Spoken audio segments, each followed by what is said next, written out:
بسم اللہ الرحمن الرحیم۔ ناظرین محترم، نظر بد سے بچنا ہر ایک کے لیے ضروری ہے، کیونکہ نظر بد یہ بہت زیادہ نقصان دہ ہے، اور اللہ کے نبی نے فرمایا کہ نظر بد یہ اونٹ کو ہانڈی تک اور انسان کو قبر تک پہنچا دیتی ہے۔ اور دوسری حدیث میں فرمایا العین حق، کہ نظر جو ہے یہ حق ہے، اور بہت سے لوگوں کے ذہن میں ہوتا ہے کہ نظر کی کوئی حقیقت نہیں،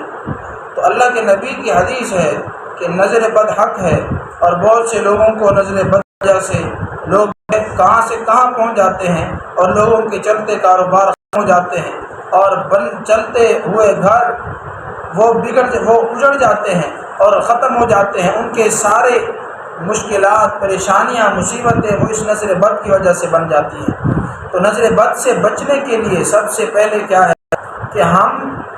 جب بھی کسی کو دیکھیں، کوئی خوبصورت چیز کو یا کوئی چیز ہمیں اچھی لگے،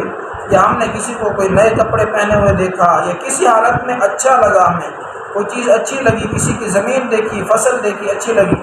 تو ہم لفظ ماشاء اللہ یا بارک اللہ کا استعمال کریں۔ اگر ماشاء اللہ اور بارک اللہ جو کہے گا تو اس کی نظر نہیں کرے گی، اور اگر کسی کی تعریف کی مثال کے طور پر اگر کوئی کسی کی اچھی سی چیز دیکھ لیتا ہے، فصل دیکھ لی، کسی کا کر لیا، اچھا لگا، خوبصورت لگا، تو کہہ دیا او کتنا عجیب گھر ہے، تو ایسے کتنا خوبصورت گھر ہے، اور کتنی جو ہے شاندار فصل ہے، ایسے الفاظ جیسے ہی وہ کہتا ہے اور ماشاء اللہ یا بارک اللہ نہیں کہتا، تو اسی وقت نظر بد لگ جاتی ہے، اور ان کے وہ گھر تباہ ہو جاتے ہیں، اور وہ فصلیں بیکار ہو جاتی ہیں، اور ایسے انسانوں کی زندگیاں برباد ہو جاتی ہیں۔ تو اس لیے نظر بد سے بچنے کے لیے ہم ماشاء اللہ اور بارک اللہ کا لفظ کہیں۔ اور دوسری بات یہ کہ نظر بد کو اتارنے کا، اگر ہمیں لگے کہ کسی پر نظر بد لگ چکی ہے، تو اب ہم نے اس کو کیسے اتارنا ہے، اس کا توڑ کیا ہے، تو اس کے لیے ایک عمل ہے۔ وہ عمل کیا ہے کہ آپ نے ایک پانی کی بالٹی لے کر اس میں اپنے دونوں ہاتھ رکھنے ہیں، پانی میں دونوں ہاتھ رکھ کر، اور 7 مرتبہ درود شریف پڑھیں، 7 بار سورہ فاتحہ پڑھیں، اور 7 بار آیت الکرسی پڑھیں، 7 بار سورہ فلق قل اعوذ برب الفلق یہ پڑھیں، اور 7 بار سورۃ الناس پڑھیں، آخری سورۃ قرآن کی۔ پھر آخر میں 7 بار درود شریف پڑھیں، پھر اپنے ہاتھ نکال لیں اور اس بالٹی سے غسل کر لیں۔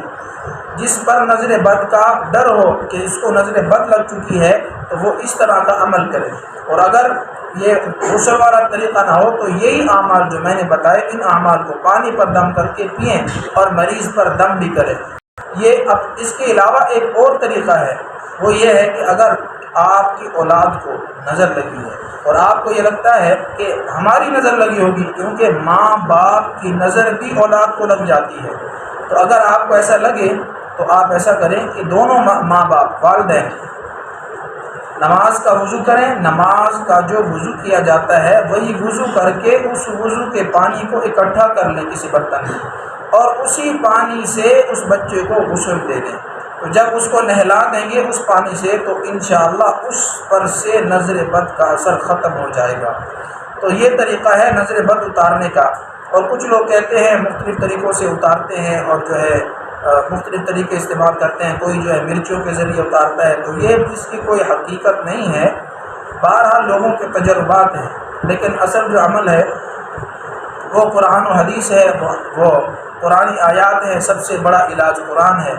اس کے علاوہ آخری چیز جو سب سے ضروری میں بتا رہا ہوں وہ یہ ہے کہ اگر ہم نظر بد سے بچنا چاہتے ہیں تو پھر ہم کیا کریں،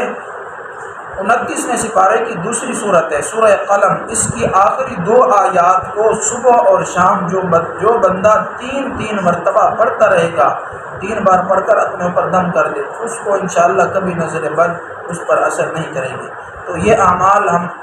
اہتمام سے کرتے رہیں، اللہ تعالیٰ انشاءاللہ ہمیں ہر نظر بد سے دور رکھے گا، اللہ ہمیں محفوظ رکھے، اللہ تعالیٰ ہمیں دنیا آخرت کی کامیابیاں دے، اور اللہ تعالیٰ ہمیں دنیا آخرت کی ذلت و رسوائی سے محفوظ رکھے۔ السلام علیکم ورحمۃ اللہ۔